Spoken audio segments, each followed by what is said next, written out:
Hey, happy Saturday, everybody. So today is one of those topics. I'm doing this in our group because it's more private, it's more intimate, and this is something that I've been thinking about for like the last week, and it's really hit home this week. So as the title says, cancer and cancer touching everybody's lives. And just a week ago, I was telling Will, this person had been diagnosed and this person had been, a family friend had posted something on Facebook, and then some other stuff happened. Hey, Emily, good morning.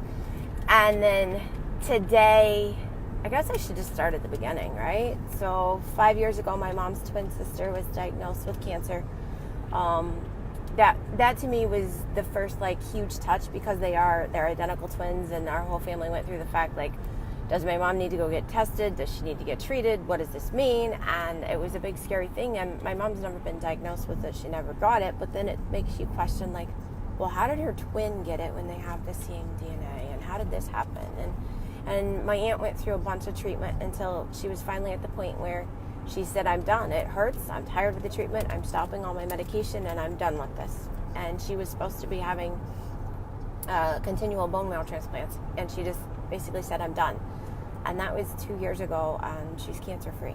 And so it made me also question, what good was the treatments when she actually stopped and the cancer died? 2 years ago, my sister-in-law was diagnosed with breast cancer, and she beat that with food and with herbs and with, yes, a surgery, but no chemo, no radiation. And we talk about that a lot because it just proves that our bodies are miracles, and God gives our bodies the strength to overcome things and to heal, and we can regenerate from the inside out. So this past week, my dad's brother passed away from cancer, which was 2 days ago, and then I gotta think in my head, Thursday evening we went to a health talk by one of my mentors, and she was talking about, and I hear it all the time, about our generation is the generation that's going to outlive our children. And it's crazy to think that most of us will be able to bury our kids before we die because of our environment, because of the food, because of what's going on around us. And I look at my grandmother, who is not our generation. My grandma was born in the 1920s, right? She's a kid of the Depression, and she's buried 2 of her children already, and due to autoimmune diseases and cancer. And it just really, it has my head just kind of churning. And then yesterday I got a Facebook message from my great aunt and my second cousin, who we go and we spend time with when we go to Florida, and we absolutely love her to death, was just diagnosed with cancer this week. So our family this week has taken 2 blows. I mean, a death and another diagnosis. And then this morning I get on Facebook and I see that the state of California has basically proclaimed that Monsanto and Roundup, is causing cancer, and it's a fact, and we've known about it, but nobody really talks about it. But now there's a lawsuit, and Monsanto has to pay millions and millions of dollars, right, to a family that was cancer based. And it's, yeah, we want to go west. We're on the way to central Illinois. And then other things this week that I've read about, and I was reading James Maskell's book about blue zones, right? And blue zones are where people live without traditional medicine, without traditional medical treatment, and they live to be in their hundreds. And there's these blue zones around the world, and one of them is in Loma Linda, California, which is in the San Diego vicinity, right? Southern California area. And it makes you wonder, what is the difference in a blue zone? And as I'm traveling today, we're traveling to what I consider a red zone. And a red zone to me is somewhere that is autoimmune diseases of every other person, autism, very highly prevalent. Everybody's family has somebody with cancer, lost somebody with cancer, has ongoing all the time. And the biggest difference that I can point out, whether this is my observations, okay, is that the area in which we're traveling that I consider a red zone is an industrial farming area. So if we think about pesticides and herbicides and chemicals and all of that stuff, it came after the Second War, right? We brought back Agent Orange. We brought back all of this stuff, and we started putting it on the excuse me, on the plants. And we started putting it in the fields because we wanted to get higher yields, because we thought we needed to feed more people. And it just has me really wondering. And so this morning I said, we wanted to have a discussion about this. Like, do any of you ever question it? Because one of the things that I do know is that food heals. And that's the purpose of this group, right? Thrive Clean Eating is for people to find that the food that we take has the ability to influence our genes, has an ability to turn things on and off, has an ability for us to regenerate healthier cells. Because just because you're diagnosed with something doesn't mean you have to live with it for the rest of your life. I mean, I'm a case in point of that. I have 4 autoimmune diseases, but somebody on the outside would have no idea because I choose to eat differently to keep them in remission, right?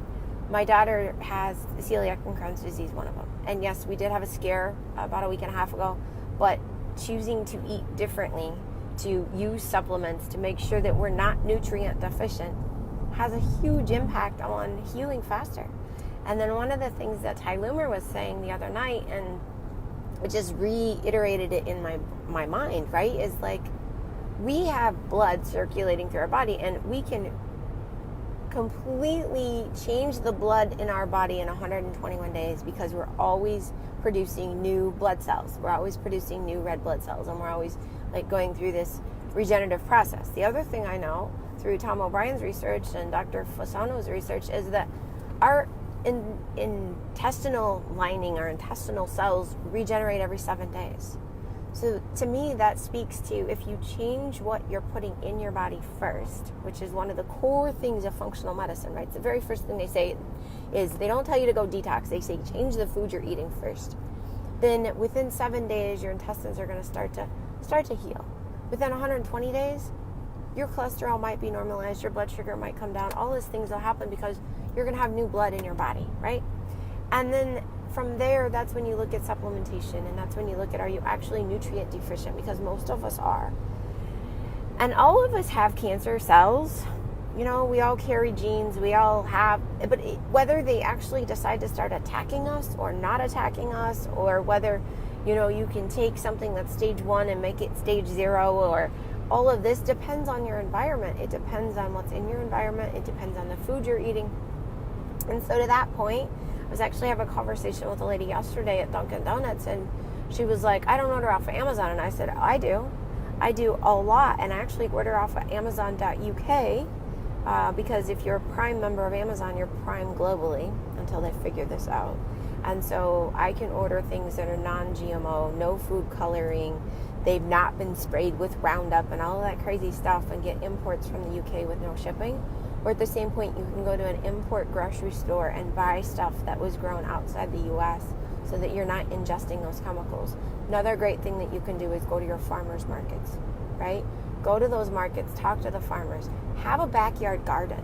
So Emily, I think you're in Southern California, right? So you can have avocado trees, and you could have a lemon tree, and you could have an orange tree, and all of this stuff. And you could choose not to put the herbicides and the pesticides on the tree, and you could choose instead, in our garden, to use natural things instead. So you could use cinnamon, or you could use red pepper flakes to decrease the bugs, right, from eating the plants, or you could grow strategically different plants with different things.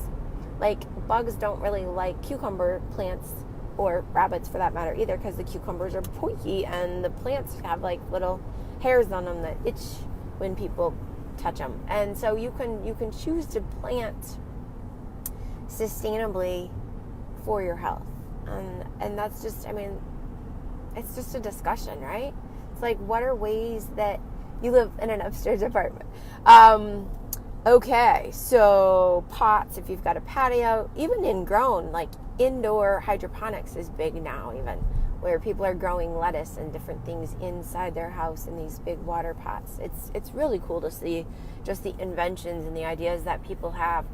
But the idea that just because somebody in your family has cancer doesn't mean you have to get it.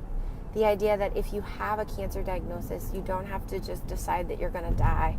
The idea that if you've already done chemo radiation, that your body is destroyed, that doesn't have to be. You can change the way you're eating today, and you can change for the better, and you can believe That was something I read this morning in my Florence Sin book. She was talking a lot about how when the children of Israel were under the Pharaoh's oppression, and he said they had to build bricks with no straw, and they didn't believe that they could make bricks with no straw, because at that point you couldn't make bricks without straw, and God showed them that you could make bricks with no straw. You just had to believe that it could happen, and it happened. And so being able to believe that the unbelievable is possible is a huge difference, and it's your mindset, and it's what happens. And when you have that, that's when you become an overcomer.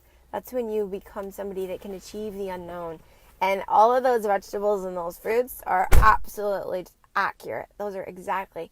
And so I will tell you that if you are somebody that's got somebody in your life that's been diagnosed with a cancer diagnosis, or you're going through it yourself, there is a documentary series that you can find online. Sometimes it's a little hard to find because they don't want people finding it, called The Truth About Cancer. It's an 8-part series.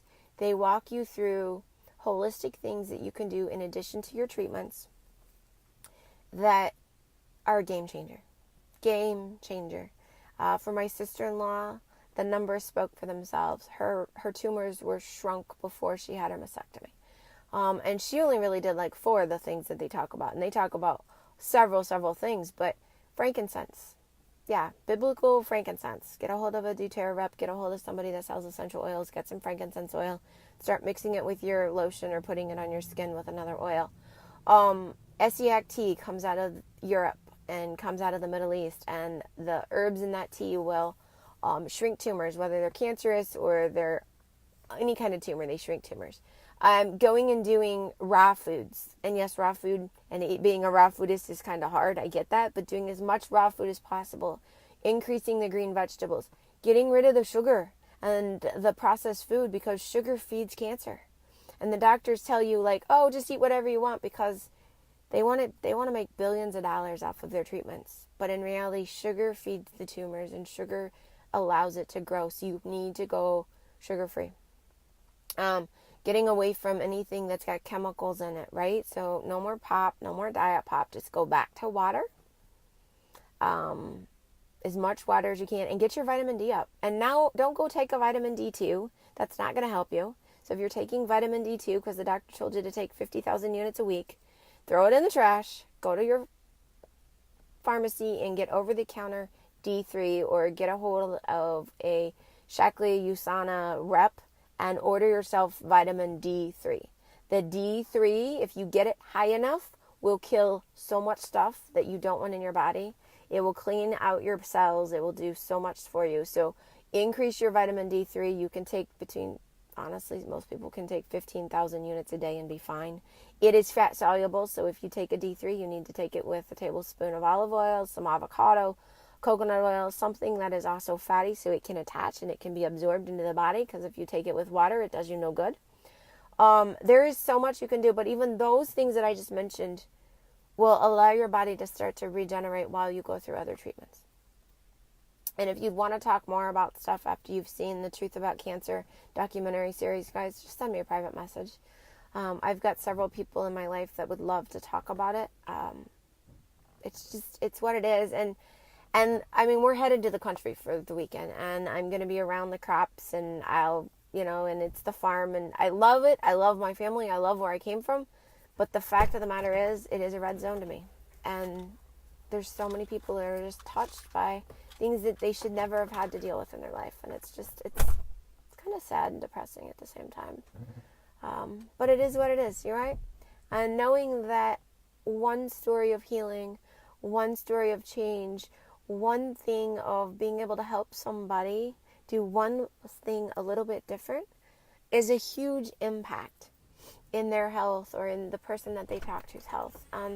That's part of the reason we have this group, right, is to help each other. So I encourage you, if you have things that are working for you, if you found treatments, if you found holistic things that just have changed your life, share them with us. Share them with the group, you guys. Interact. Let us know. Like, we all know that I do smoothies and juices every morning. Maybe somebody has something else that they do every morning that is amazing and awesome.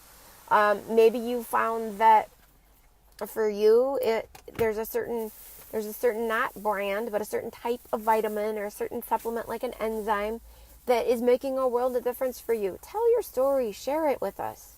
That's what this is for, because people are going through the similar things, and not all the time they want to speak up and say, hey, me too. I have that same thing. They don't want to talk about it. But sometimes we just want to forget. So use the group. We're here for you. Emily, you have an amazing Saturday. Enjoy that sunshine and that warm weather. And for everybody else, if you catch us on the replay, #replay. Talk to y'all later. Bye.